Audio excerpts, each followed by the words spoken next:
Hello everyone, this is the Red Riot Robot, coming to you with a coverage of Steam Next Fest that's probably a little late. As per every, fall Steam Next Fest, I got a little sick, and so I may be sounding a little congested this time. But I'm coming off of the cold, and I figured I might as well do this video anyway. I found about 15 games that I think are worth people's times, and we'll be starting that list off.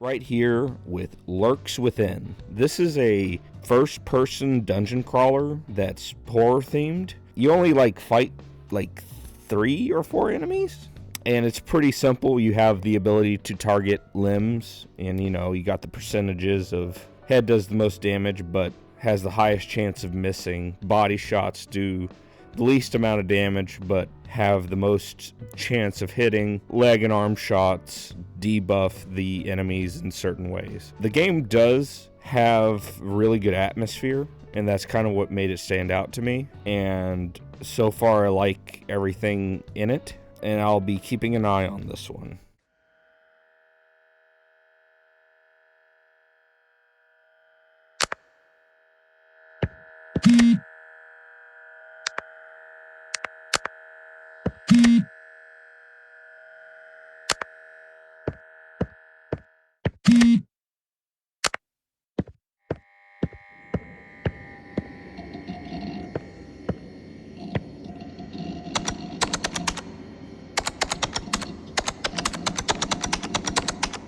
Second, we have a game called Pager, and this is a very lo-fi game. I think it's trying to emulate playing a 3D game on DOS, because the way the environments are done is very, very old school. It's sort of a Portal sort of puzzle game where they'll give you instructions, and sometimes those instructions aren't entirely clear, but you will have to figure them out to get through the puzzles and get to the other end. Wizard Boy was a normal boy wizard, about to start his first year at wizard school, until he received a letter from MI6, the National Intelligence Agency. "Wizard Boy," said the letter, "dark things are afoot at wizard school. We've received intelligence that Professor Grumblemort is the leader of Spider, the infamous international crime syndicate, and we need you to investigate." And so Wizard Boy arrived at wizard school, ready to unearth the criminal secrets hiding within its walls. After that, something a little bit more freeform is a game called Secret Agent Wizard Boy. This is made by the brothers of Dave Szymanski, who is the guy who made Dusk and Iron Lung. And he's publishing this, but his brothers are making it. And this is basically a physics-based, collectathon sort of thing that's inspired by the very old Harry Potter games. You have the ability to just hit stuff, but you can duplicate things, you can levitate things, you can do all kinds of crazy stuff, and it's really fun, especially if you decide to do the multiplayer. 只要能找到他，我也。哎，刚刚那人是不是？啊？什么人？干！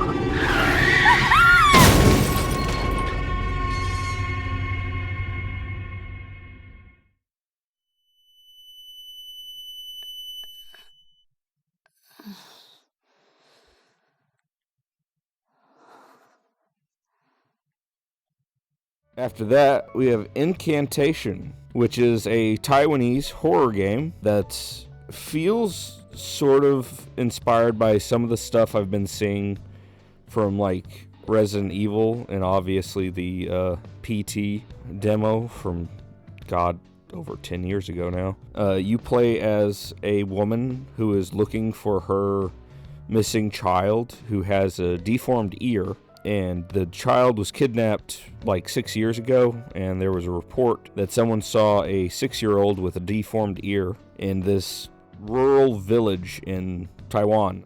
This game kind of consists of two gameplay types, which is running away from killer and solving puzzles.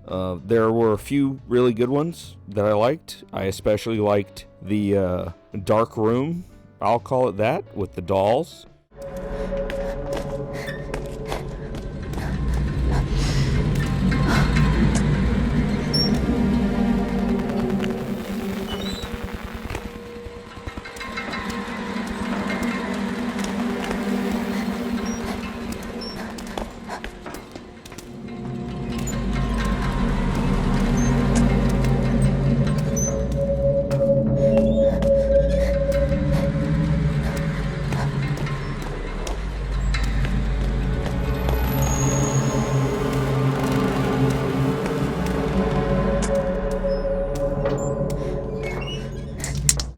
This is a good game, and I'll probably keep an eye on this one.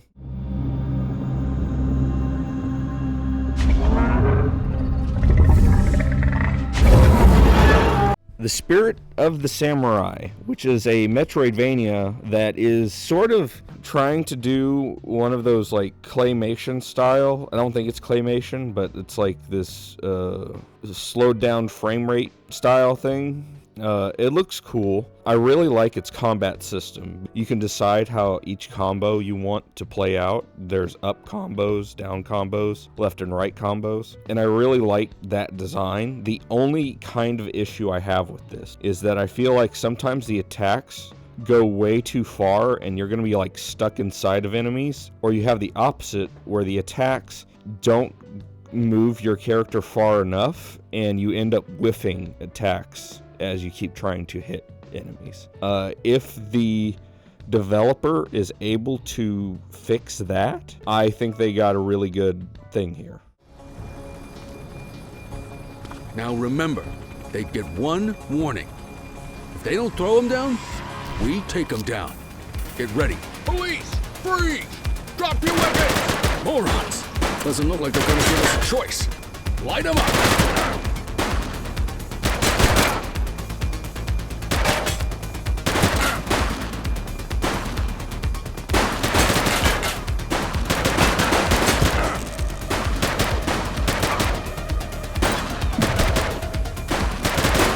Central, suspect is neutralized.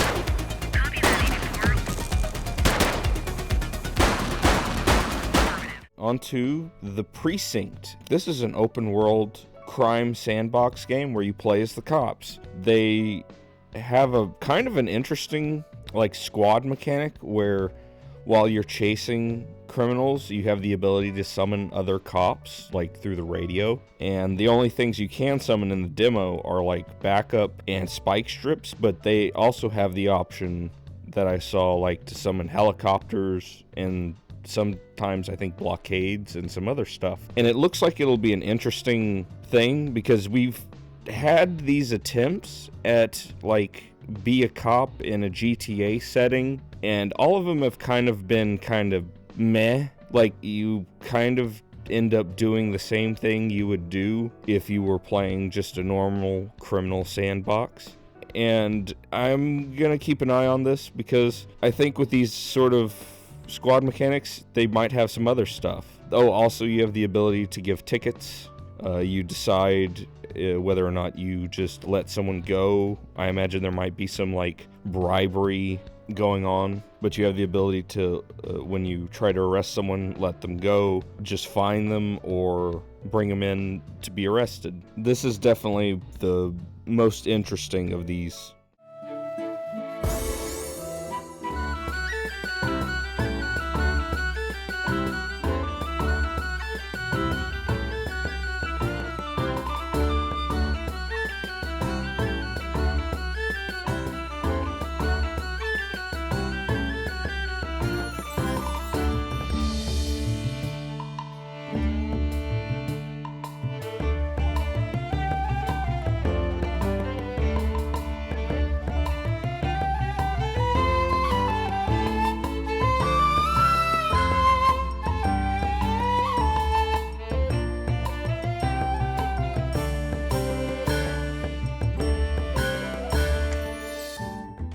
After that, we have Forge of the Fae. This is probably the most JRPG-inspired game that I have on this list. It's turn-based. They gave you 3 characters to mess around with. They have a few good little systems in here. For one, magic is technically limitless. You have a cap, but after you use it, you have to use regular attacks to build it up. Each character has individual special skills that they can build up with regular attacks or any type of attacks, along with getting hit. And one character is sort of a mage, so her specialty when you use it gives her buffs in using elemental magic, and also can make the enemy weak to all elemental damage. Another character is sort of the rogue, and her special move gives her more chances to attack. She gets put in the attack timeline more.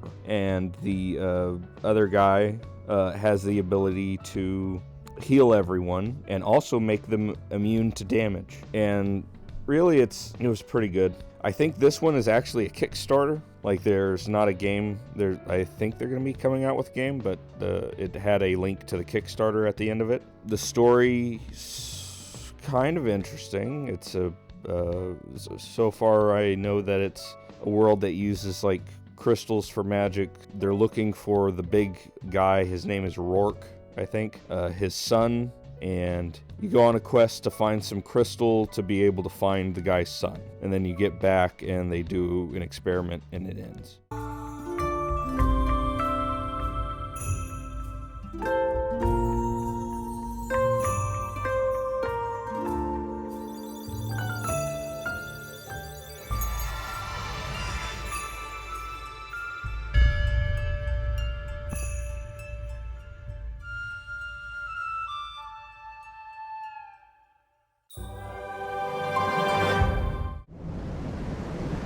Then we have Voin. I'm saying that questioningly because I don't know if that's actually how you're supposed to say this. This is a first-person melee game. You primarily just use swords and other melee weapons.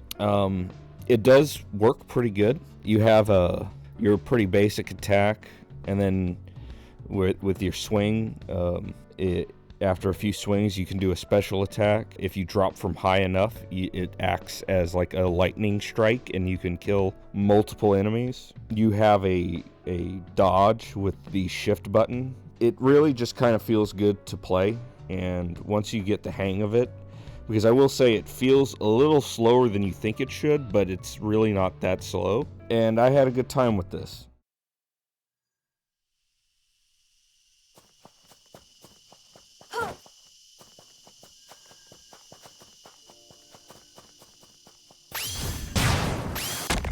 After that, I played some Overthrown. This is a game I've been looking at for a while. It's a sort of settlement builder game, or society builder, with a unique twist, and that is the ability to run around like, well, I'll just say Sonic. You run around like Sonic, and you have the ability to kind of pick up whatever you want. It'd be kind of like playing a settlement builder, and you get to play as a superhero at the same time. And it's a really fun time. I really liked it. I didn't get too much time to play with this because I had some other stuff, but I'm definitely recommending this. I've been kind of watching the development of this quietly for a while, and I'm excited for it.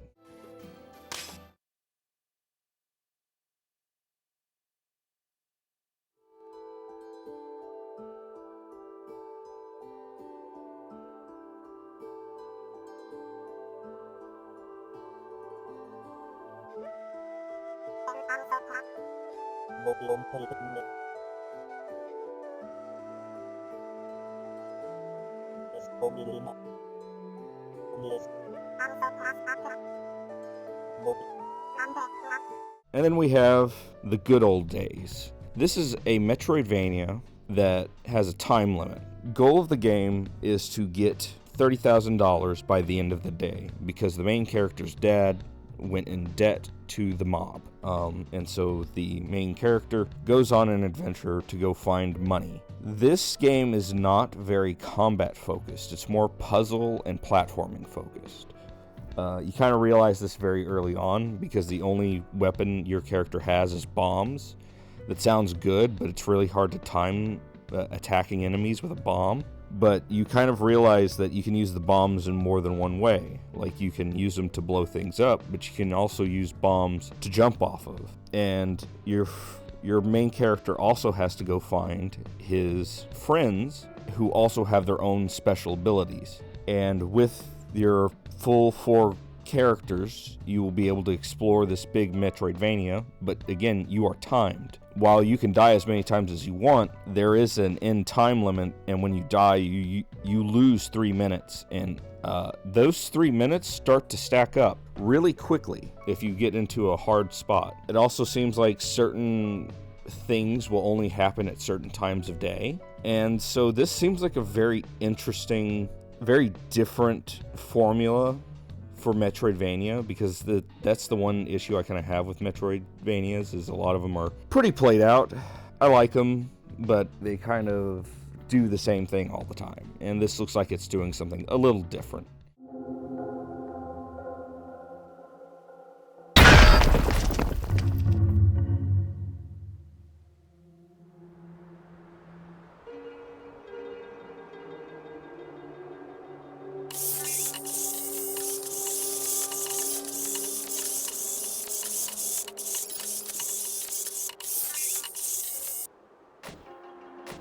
Alright, this is the top 5. At number 5, we have VA Proxy. If you've been on Twitter or TikTok or anywhere that has short form video as the main way you see videos, you probably see this as that game where you parry a nuclear blast. This is VA Proxy. This is, I think, a very early build of the game. There's a lot of stuff. It feels a little bit rough, but I'm getting a good idea of what the developer wants to do. The story is you're a robot who's been woken up after, I'm going to say, hundreds of years. You get a little helper robot that can shoot similar to Nier Automata, and I guess the goal of your robot is you figuring out what's going on. But I would say this game definitely shines in its combat.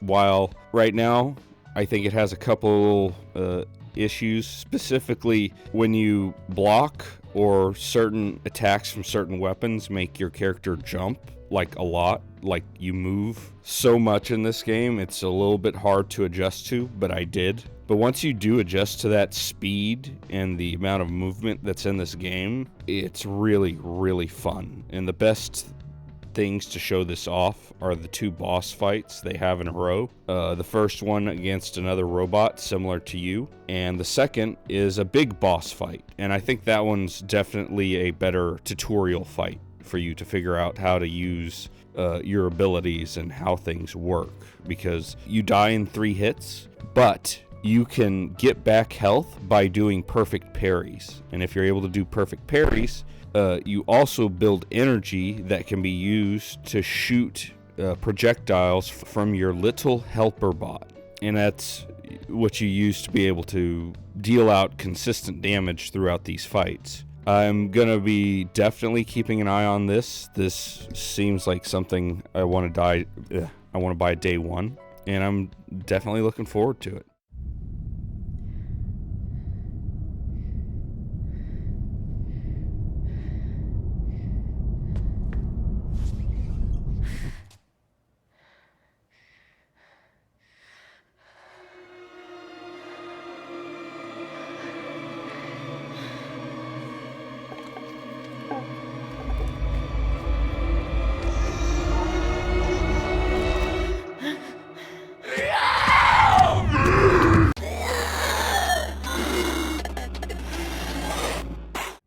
After that, we have Tenebris Somnia.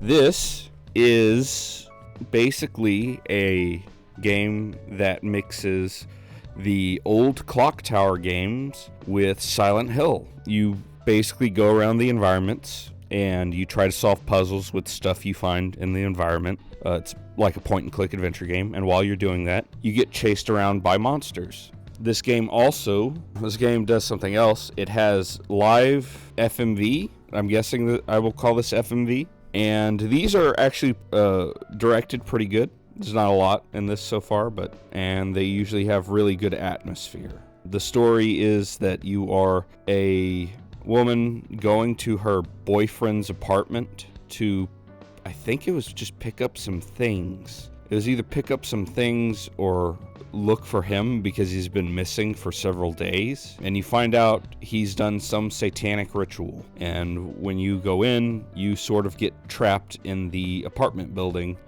and you have to find your way out. Really love the visuals, love the sound design, love the music, just the overall aesthetics. This is a must-buy for me.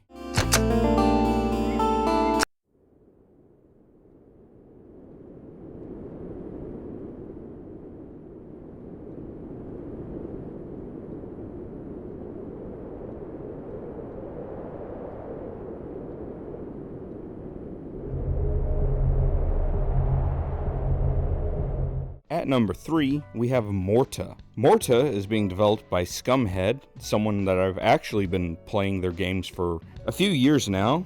If you are someone who enjoys stuff with the art style of the original Baroque game, I would recommend their stuff. They have a handful of games on their Steam profile that they've made that are completely free, and a few that are paid. This is their biggest project, and it feels like the best project they've made yet, as far as their first-person shooter projects go. It kind of has a similar design to, weirdly, Turok 2, Seeds of Evil, so far at least, with like a main hub area that you then have like a circular thing where you pick where you want to go, and all of the levels are kind of maze-like, similar to that era of first-person shooter. There's going to be a lot of guns. I remember I pulled up, there's a way to equip up to 3 guns at a time to quick select from, and those 3 are from a big pool that it was a list that was as big as the screen. Primarily, you're going to be playing in the demo with the sword, the revolver, and the shotgun towards the end, and also a little SMG. They all feel pretty good. They all serve their own unique purpose. There is no ammo you have to pick up. Everything has unlimited ammo, but everything has a secondary fire, and those are limited. The sword has a big wave that you can shoot from it. The revolver can shoot all 6 bullets very quickly, and you can do this after you've fired 5 bullets out of the revolver, and then use the secondary fire to fire 6 more and then reload instead of wasting another bullet. And you got a shotgun, the workhorse of every FPS, that feels really good. I'm not sure what the secondary fire is supposed to be. I guess it's supposed to just be a super strong hit, because all your character does is kind of flip it and then shoot. Seems to work, and I like it. The art of the characters is looking really good in this game. I've always been a little bit of a fan of Scumhead stuff. Scumhead has definitely found their unique style, especially for 3D, and it looks like this will be the best looking one. I've been kind of keeping an eye on this for a while, and I already know some of the other guns that they've been working on, and I can't wait to use them.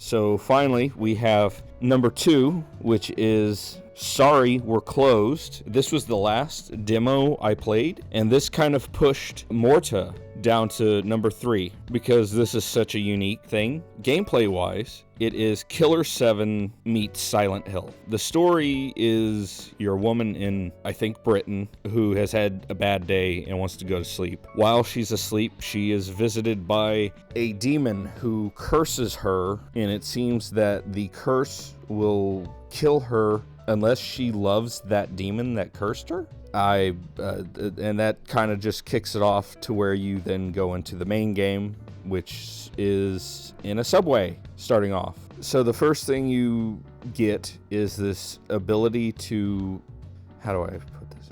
The subway is initially in kind of this Silent Hill verse stuff, where it's like kind of rusted and metal and everything isn't entirely human. But you get the ability to snap your fingers and see what the real world subway looks like. You get like a little area that you can walk that surrounds her, and this affects the environment. You have to use this to get through specific puzzles and areas and stuff. The art style for this is really good. When it gets to the combat, it is, like I said, Killer 7, so when you go to aim, you stop in your tracks and you have to aim at the enemy. Now, if you are not in the looking at the real world mode, you can just shoot the enemy, but it doesn't do as much damage as if you go into the real world. And what happens is you wait until the enemy gets close enough and you can shoot their weak points, similar to Killer 7. The 3 weapons you get is an axe, a pistol, and a shotgun. The axe is super close quarters, does some basic damage. It's not crazy.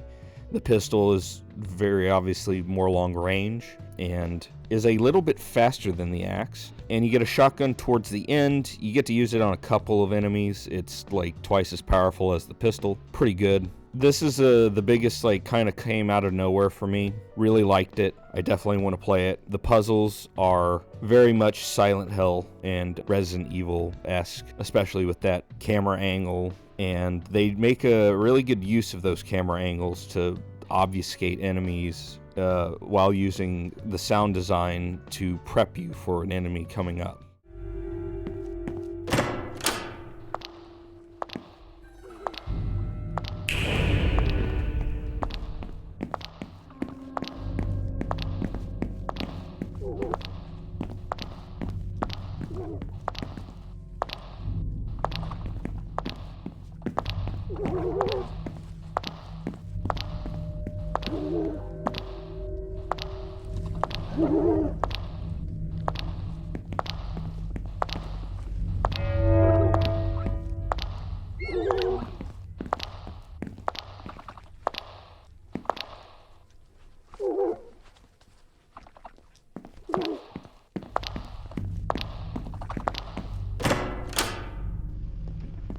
And yeah, I'm looking forward to it.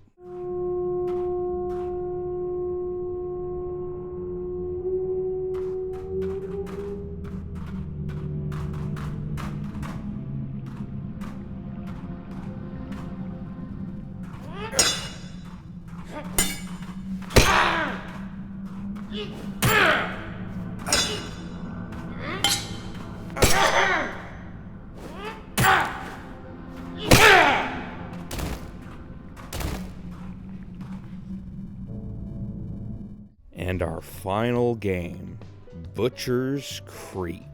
This is made by Dave Zemansky. I mentioned him earlier when I talked about Secret Agent Wizard Boy, as he is the publisher for that game. He is the developer and publisher for this game.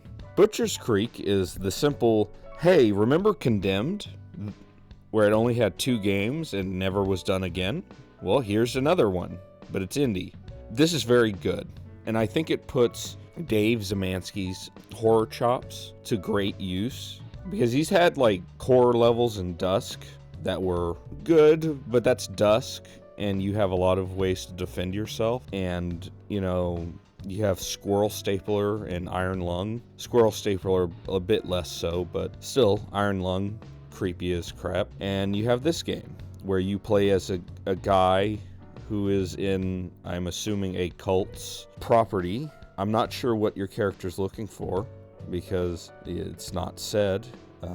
but it is a little suspicious that he gets greater maximum health through owning snuff tape VHSs and heals himself by taking pictures of crime scenes, specifically blood. And when you take your first picture, one of these, he says, "Ooh, can't wait to add it to the collection."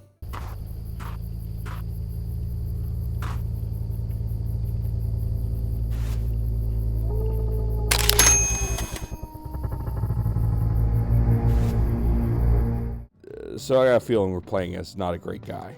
I already kind of said what the gameplay is. It's Condemned. If you've played it before, you know what you're getting into. But if you haven't, basically, it is a game with a very slow and deliberate melee system. Just about everything has a durability to it.